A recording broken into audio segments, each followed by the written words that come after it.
Assalamualaikum warahmatullahi wabarakatuh. Perkenalkan, nama saya Muhammad Erliksan dari absen 21 kelas 12 2. Jadi di sini saya akan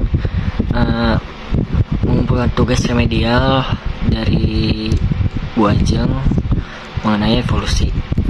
Oke teman-teman, selamat menyaksikan.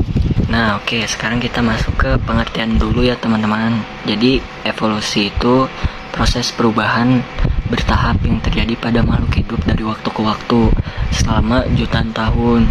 Nah, ini tuh adalah konsep awal sentral dalam biologi yang menjelaskan keanekaragaman yang kita lihat di sekitar kita. Nah, terus ada dua teori yang menjelaskan asal mula kehidupan. Yang pertama itu teori abiogenesis.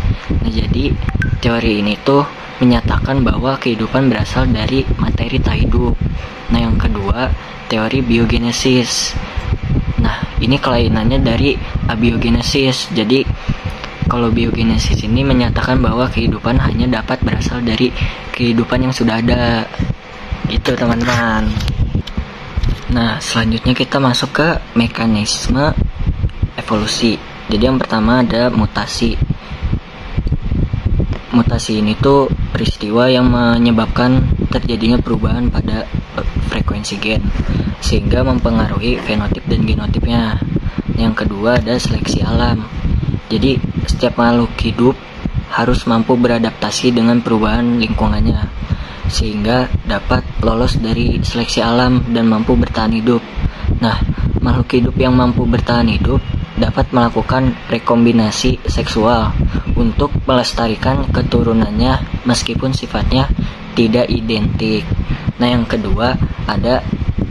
ketiga ada rekombinasi gen. Jadi rekombinasi gen ini terjadi karena adanya perkawinan silang. Nah, perkawinan silang ini memunculkan variasi spesies baru, teman-teman. Nah, yang keempat ada migrasi. Jadi migrasi itu perpindahan spesies dari suatu tempat ke tempat lainnya. Nah, migrasi akan membuat spesies beradaptasi dengan lingkungan yang baru. Nah, hal ini menyebabkan kemunculan generasi spesies yang berbeda dengan nenek moyangnya, asal-usul spesies tersebut. Nah, yang terakhir ada genetic drift. Jadi genetic drift ini perubahan acak frekuensi gen pada populasi gen yang disebabkan oleh kematian, migrasi, ataupun isolasi. Nah, terus kita masuk ke bukti-bukti evolusi. Jadi yang pertama tuh ada variasi individu. Nah, hipotesis Darwin menjelaskan bahwa paruh burung Finch merupakan adaptasi evolusioner terhadap sumber makanan yang berbeda, teman-teman. Jadi beberapa burung senang makan biji kecil. Nah, yang menghasilkan secara berlimpah oleh spesies tumbuhan tertentu selama bertahun-tahun yang banyak curah hujannya. Nah, ketebalan rata-rata paruh burung Finch pada burung tersebut itu berubah seiring dengan berubahnya tahun. Nah, saat musim kering, ketebalan rata-rata paruhnya meningkat, kemudian mengecil kembali saat musim hujan. Nah, sifat tersebut kemudian diturunkan ke keturunannya. Burung Finch melakukan proses adaptasi morfologi sehingga terjadi perubahan bentuk paruh yang dimiliki. Nah, yang selanjutnya tuh ada homologi dan analogi alat tubuh, teman-teman. Jadi perbedaannya itu ada di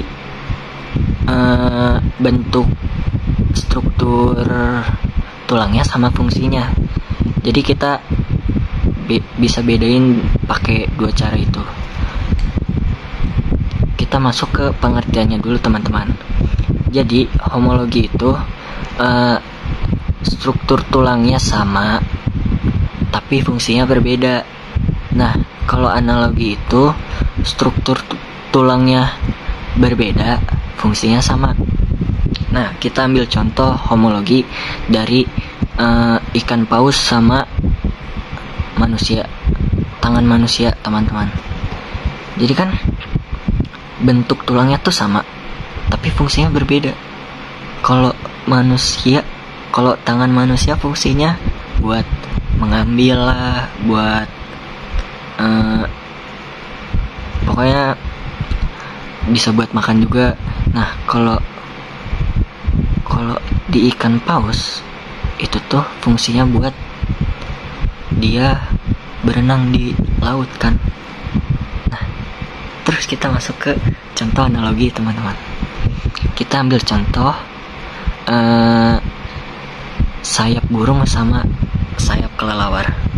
Itu kan struktur tulangnya berbeda, tapi fungsinya sama-sama buat terbang, ya kan? Nah, terus kita masuk ke embriologi perbandingan. Jadi, beberapa kelas vertebrata kayak ikan, reptil, burung, terus mamalia, walaupun tubuh individu dewasanya berbeda, tapi jenis awalnya tuh sama. Dari awal perkembangan embrionya mirip banget. Terus makin mirip tuh makin dekat kekeluargaannya teman-teman. Nah, selanjutnya tuh ada perbandingan biokimia dan fisiologi. Jadi persamaan fisiologi dapat menunjukkan diikatnya hubungan kekerabatan antar spesies teman-teman. Nah, hal ini juga dapat dilihat dari hasil uji biokimia, di mana jika jumlah asam amino yang berbeda semakin sedikit, artinya spesies tersebut memiliki fisiologi yang mirip. Contohnya kayak manusia sama gorila. Itu kan keduanya merupakan primata yang memiliki kemiripan fisiologi teman-teman. Nah, yang terakhir petunjuk organ tubuh sisa. Jadi dulunya tuh manusia tuh punya tulang ekor yang panjang. Terus fungsinya buat apa? Fungsinya tuh buat berayun di pohon. Nah, seiring berjalannya waktu, tulang ekor itu udah nggak dipergunain karena manusia itu udah bisa jalan di daratan. Terus tulang ekor itu mengecil, jadi bukan hilang, tetap ada di dalam tubuh kita, menyusut lah intinya.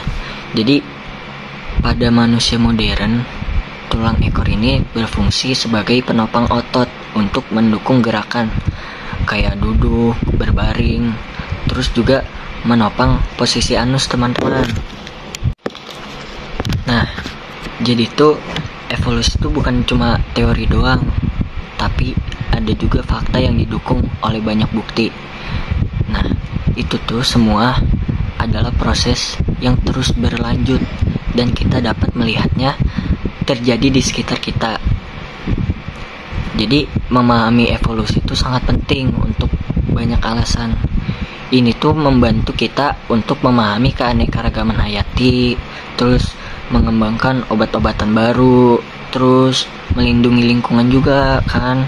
Nah, sebagai kesimpulannya teman-teman, evolusi adalah proses yang kuat yang telah membuat kehidupan di bumi selama miliaran tahun.